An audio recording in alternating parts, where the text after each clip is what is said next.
Hello gentle listeners, and welcome back to Whispers of the Past. Today, we journey to the misty mountains of Japan, where the enigmatic Tengu dwell, spirits that are both protectors of the sacred and mischievous tricksters. Through their tales, we'll uncover lessons of wisdom, power, and humanity's eternal dance with the divine. So, sit back, relax, and let's step into a world where the boundaries between mortals and spirits blur like a morning mist. The origin of the Tengu. High above the bustling villages and serene temples of Japan rise mist-shrouded mountains. These peaks, cloaked in ancient cedar forests, hold a sacred silence broken only by the whispers of the wind and the rustling of unseen wings. It is here, in the heart of these wild and mysterious landscapes, where the Tengu reside. The Tengu's name, thought to originate from the Chinese word Tiangao, or heavenly dog, might mislead the uninitiated. These are no mere hounds of heaven, but beings of a far more enigmatic nature. Early depictions in Japanese lore paint the Tengu as fearsome demons with sharp, beak-like mouths, fierce eyes, and wings that could carry them swiftly over the treetops. Some were said to resemble great kites, their feathers glinting in the sunlight as they soared high above the earthly world. The Tengu were not always benevolent. In their earliest portrayals, they were bringers of chaos, harbingers of ill fortune. Stories told of their penchant for luring unsuspecting travelers off forest paths, leaving them hopelessly lost. Monks, those who dared to tread too close to their domains, were favorite targets. It was said that the Tengu could mimic voices or create illusions so convincing that even the most devout spiritual practitioners would falter, their faith shaken. Yet, as centuries passed, the image of the Tengu began to shift. They were no longer merely agents of mischief and disruption. The Shinto belief in the sacredness of nature and Buddhism's emphasis on enlightenment reshaped their role in the cultural consciousness. The Tengu became guardians of the mountains, protectors of sacred shrines nestled within the wilderness. It was said they were drawn to those places where the human and the divine intertwined, ensuring that the balance of nature was respected. Their physical form also evolved. The Tengu, with their long, pointed beaks, gradually gave way to a more human appearance, though they retained their avian qualities. These later depictions, particularly of the powerful Dai Tengu, showed them as tall, imposing figures with crimson faces and impossibly long noses. They wielded fans made of feathers, said to stir the winds or cause chaos, and carried swords as a symbol of their might. But what lay behind their red faces and piercing eyes? To some, the Tengu were fallen spirits, former monks who had succumbed to pride and greed. Their transformation into Tengu served as a cautionary tale, a warning about the dangers of arrogance and spiritual corruption. To others, they were divine messengers, beings whose presence reminded mortals of the fragile line between the mundane and the mystical. In these shadowed forests and lofty peaks, the Tengu stood as a reflection of humanity's duality. They were capable of both great wisdom and profound mischief. For those who dared to seek their favor, or risk their ire, the mountains were a testing ground. A place where the courageous, the humble, and the clever could earn lessons not found in any earthly school. And so, gentle listeners, we find ourselves at the threshold of a world where the Tengu reign. As the mountain winds carry the echoes of their laughter and the whisper of their winds, one must ask, are these guardians benevolent teachers, or do they simply toy with those who dare step into their domain? The tale of Sojobu, king of the Tengu. As the winds swell higher into the rugged peaks of Mount Kurama, they seem to carry stories as old as the mountains themselves, whispers of a figure that looms larger than life in Tengu lore. His name is Sojobu, the king of the Tengu, and his domain is said to stretch far beyond the forests that cradle his throne.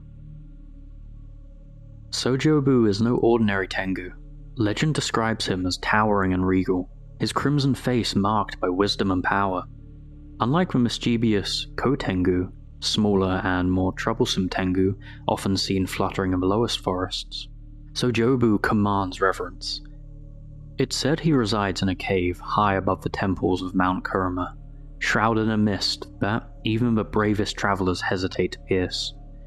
To encounter him is not merely to meet a spirit, but to face the embodiment of the mountain itself, unyielding, awe-inspiring, and steeped in ancient wisdom. The most famous tale of Sojobu involves a young samurai named Minamoto no Yoshitsune, a name etched into Japan's history as one of its greatest warriors. Yoshitsune, fleeing the political turmoil that had claimed his family, sought refuge in the forests of Mount Kurama as a child. It was here, the story goes, that he first encountered the Tengu king. Yoshitsune, though young, carried a fire within him. Recognizing this, Sojobu took the boy under his wing, literally and figuratively. Over years of rigorous training, the Tengu taught him the secret arts of swordsmanship and strategy. These techniques were said to be beyond human comprehension, passed down from the divine itself. Some legends even claim Sojobu taught him how to move like the wind and fight with the precision of a hawk diving on its prey. But the lessons of Sojobu were more than physical. He instilled in him a profound understanding of balance, the balance between strength and humility, between ambition and restraint. For Sojobu, mastery of the sword was meaningless without mastery of the spirit. It was a lesson Yoshitsune would carry with him as he grew into a warrior renowned across Japan. Still, not all who sought Sojobu's teachings found favor with the Tengu king. Those who approached him with arrogance or ill intent were driven away by fierce winds that tore through the trees and sent boulders tumbling down the mountainside. For Sojobu, the mountain was not just his domain, it was sacred, a place where only the worthy could tread. The story of Sojobu reflects the duality of the Tengu themselves, guardians of wisdom, yet capable of fierce retribution. It also ties deeply into the Shinto belief that mountains are sacred spaces where spirits dwell. To ascend Mount Kurama was not merely to climb, it was to seek enlightenment, to humble oneself before forces greater than humanity. Even now, visitors to Mount Kurama leave offerings at shrines in honor of the Tengu, seeking blessings of protection or guidance. The figure of Sojobu, though shrouded in myth, lives on in the minds of those who walk the mountain trails, his presence felt in the rustling leaves and the watchful stillness of the forest. But the Tengu are not merely sages and warriors. For every tale of wisdom, there are others of trickery, of playful malice that test the mettle of those who encounter them. In the next segment of this journey, we will explore the more mischievous side of the Tengu and uncover the lessons hidden in their playful and sometimes perilous games. The mountains, serene as they may seem, often carry the whispers of something more, a sense of mischief woven into the fabric of the forest. Among the shadows of cedar trees and winding paths, the Tengu lurk, their keen eyes ever watchful for travelers who stray too close. It is said that the Tengu test mortals not with brute force, but with illusions and cunning. Their games are lessons, albeit ones wrapped in chaos, and no one knows this better than the proud monk who lost himself to their tricks. This monk, whose name has been lost to time, was celebrated in his village for his wisdom. He spoke with authority on matters of the spirit, and wore his enlightenment as one might wear a fine robe, visible for all to admire. His sermons, filled with flowery words, often turned to veiled boasts of his spiritual achievements. Though his peers whispered of his arrogance, none dared to challenge him. Instead, they turned their eyes to the mountain, hoping its unseen guardians would intervene. And so, the Tengu listened. One late afternoon, the monk declared he would ascend the nearby mountain to meditate, seeking even greater enlightenment. The villagers gathered to send him off, bowing low as he strode confidently towards the trailhead. The path began gently enough, winding through the foothills where sunlight dappled the forest floor. But as the trail climbed, the trees grew denser and the air heavier, charged with an unseen energy. At first, the monk was unbothered by the oddities around him. A sudden rustle in the bushes, likely a bird, a flicker of movement in the corner of his eye, nothing more than shadows playing tricks. But as twilight descended, the trail grew strange. The once familiar path now twisted and forked in unfamiliar ways. He pressed on, certain that his superior mind could navigate any challenge. The Tengu were watching. The first illusion was subtle. A faint, littling voice called his name from the trees. It was a voice he recognized, an old friend from a village long since past. "Monk," it called, "you've come so far, will you not rest a while?" The monk froze. His heart told him the voice was impossible, yet his pride would not allow him to admit fear. "I seek enlightenment," he replied, his voice steady. "Not idle company." The voice laughed softly, and the forest fell silent once more. As the night deepened, the Tengu's tricks grew bold. Lanterns appeared in the distance, bobbing along the path as though held by invisible hands. The monk hurried toward them, hoping to find others traveling the mountain. But as he approached, the lights vanished, leaving him in darkness. Frustrated, he recited prayers under his breath, though his voice wavered.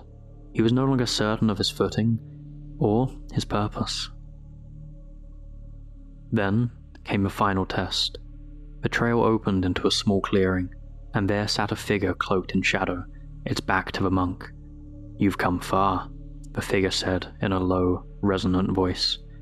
"What do you seek?" The monk hesitated, but answered firmly, "I seek enlightenment. I am a master of a spiritual path." The figure turned, revealing a crimson face and a long, hooked nose. It was a Tengu, its golden eyes gleaming with amusement. "A master, you say?" it said, rising to its full height, its wings spreading wide. "Then let us see if you have mastered yourself." The Tengu waved its feathered fan, and the forest around them dissolved into chaos. The trees bent and twisted as though alive, their branches clawing at the monk. The ground beneath his feet shifted, and the air filled with mocking laughter. The monk, overwhelmed, dropped to his knees. His prayers faltered as he shouted into the void, "Why do you torment me? What do you want?" The Tengu's laughter faded, and the forest stilled. The spirit knelt before the monk, its gaze piercing but not unkind. "You claim mastery," it said, "but your pride has blinded you. True enlightenment begins with humility, not arrogance. Return to your village and reflect on this, or risk being lost to these mountains forever." With a sweep of its fan, the Tengu vanished, and the monk found himself back at the trailhead, the morning sun just beginning to rise. Exhausted and humbled, he returned to his village, his sermons forever changed. No longer did he speak of his own wisdom. Instead, he shared the lessons of the mountain and the importance of humility in the face of the divine. To this day, travelers say the Tengu still roam the mountains, watching for those who would dare to climb with arrogance in their hearts. Perhaps their tricks are not mere games, but reminders that the path to wisdom is not one of self-importance, but of self-awareness. The tale of a monk humbled by the Tengu is one of many stories whispered through Japan's mountains and valleys, but it leaves us with questions. Why do the Tengu test mortals so relentlessly? What lessons do their tricks and trials hold for those who cross their path? The Tengu are not like other spirits. They walk a fine line between the divine and the mortal, their presence both a blessing and a challenge. In many ways, they reflect humanity's deepest fears and greatest aspirations. They test pride, punish arrogance, and reward cleverness or humility. But why do they care about the actions of mortals? Some say the Tengu, though powerful, are bound to the land they inhabit. These mountains, forests, and hidden trails are sacred places where the spiritual and physical worlds intertwine. To disrespect this balance, whether through greed, carelessness, or arrogance, is to risk their wrath. Their tests, then, are not merely punishments, but acts of guardianship, ensuring that the sanctity of nature and spirit is preserved. In the Shinto tradition, mountains are believed to be the dwelling places of kami, divine spirits that embody natural forces.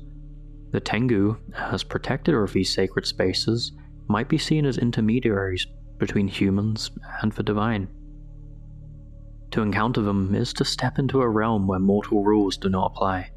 Here, strength is measured not by power, but by wisdom, not by words, but by actions. But the Tengu's role as trickster guardians holds a deeper significance. Their challenges are often described to reveal truths about people the test. For the monk, it was his pride that blinded him to his spiritual flaws. For the farmer who outwitted a Tengu by feigning strength, it was his cleverness that allowed him to pass unscathed. In every tale, the Tengu expose the strengths and weaknesses of those they encounter, serving as mirrors to a human soul. Even today, their presence lingers in Japan's cultural consciousness. Travelers hiking the sacred peaks often pause to leave small offerings, coins, rice, or sake, at Tengu shrines nestled along the trails. Some do this out of reverence, others out of caution, hoping to earn the goodwill of these enigmatic spirits. For those who truly understand the Tengu, these offerings are not bribes, but gestures of respect, acknowledgements of the unseen forces that govern the natural world. And so, the legacy of the Tengu endures, not only in folklore, but in the landscapes they are said to protect. Their stories remind us that the path to wisdom is fraught with challenges, and that the greatest adversary we face often lies within ourselves. They teach us that nature is not ours to conquer, but a force to revere, its mysteries deepened by the spirits that dwell within it. As we close this exploration of the Tengu, let us reflect on their dual nature. Guardians and tricksters, protectors and challengers. In their enigmatic wings and piercing eyes, we see the balance of the world they embody, a balance we must strive to respect and uphold. I hope you enjoyed this week's episode. If you did, then please leave me a review, subscribe, like, and share it with your friends. It really helps with the podcast growth. You can send me a review to whispersofthepast@gmail.com. Until next time, remember, when the forests grow quiet and the winds shift suddenly, perhaps it's best to bow your head, leave a small offering, and tread lightly. The Tengu may be watching.